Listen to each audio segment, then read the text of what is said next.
నమస్కారం. నేను చందు.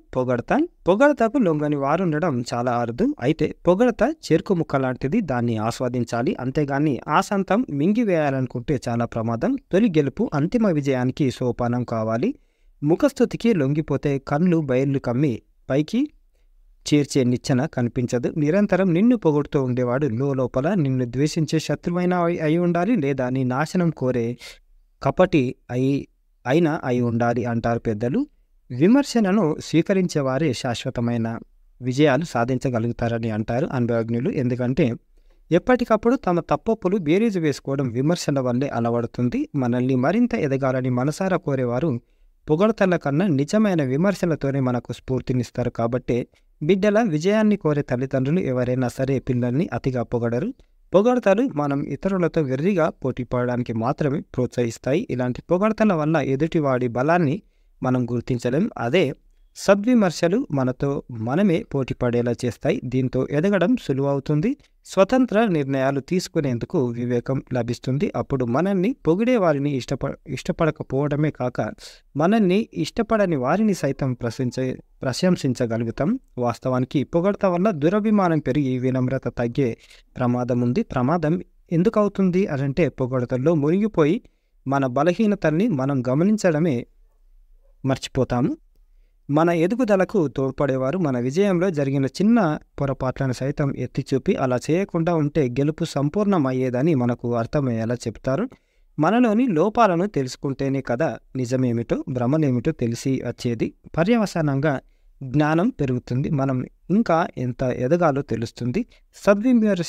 సద్విమర్శలు ఇంకా చేయాల్సిన పనులను మనకు గుర్తు చేస్తాయి. జీవితంలో ఎదుగుతున్న వారిని, ఎదిగే అవకాశం ఉన్నవారిని పొగడతలతో మించెత్తరాదని పెద్దలు అంటుంటారు.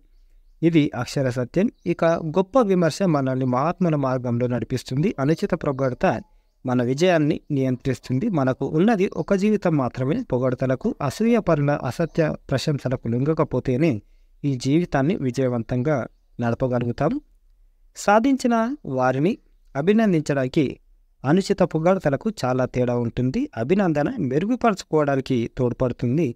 ముఖస్థుతి అభివృద్ధికి అడ్డంకి అవుతుంది. కుటిలురు మూర్ఖుల్ని పొగుడుతుంటారు. మూర్ఖులు ఆత్మస్థుతి పరనిందలో మునిగి ఉంటారు.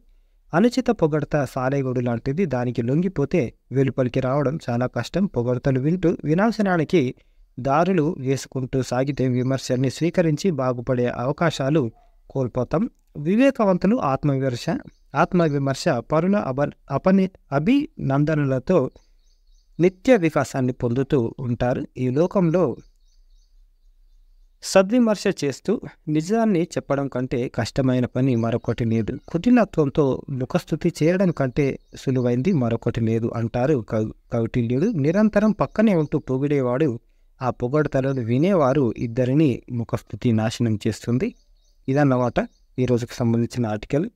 మరోసారి వాస్తవానికి పొగడత వల్ల దురభిమానం పెరిగి వినమ్రత తగ్గే ప్రమాదం ఉంది. ప్రమాదం ఎందుకు అవుతుంది అంటే పొగడతల్లో మునిగిపోయి మన బలహీనతల్ని మనం గమనించడమే మర్చిపోతాం. మన ఎదుగుదలకు తోడ్పడేవారు మన విజయంలో జరిగిన చిన్న పొరపాట్లను సైతం ఎత్తి చూపి అలా చేయకుండా ఉంటే గెలుపు సంపూర్ణమయ్యేదని మనకు అర్థమయ్యేలా చెప్తారు. మనలోని లోపాలను తెలుసుకుంటేనే కదా నిజమేమిటో భ్రమలేమిటో తెలిసి వచ్చేది. పర్యవసనంగా జ్ఞానం పెరుగుతుంది.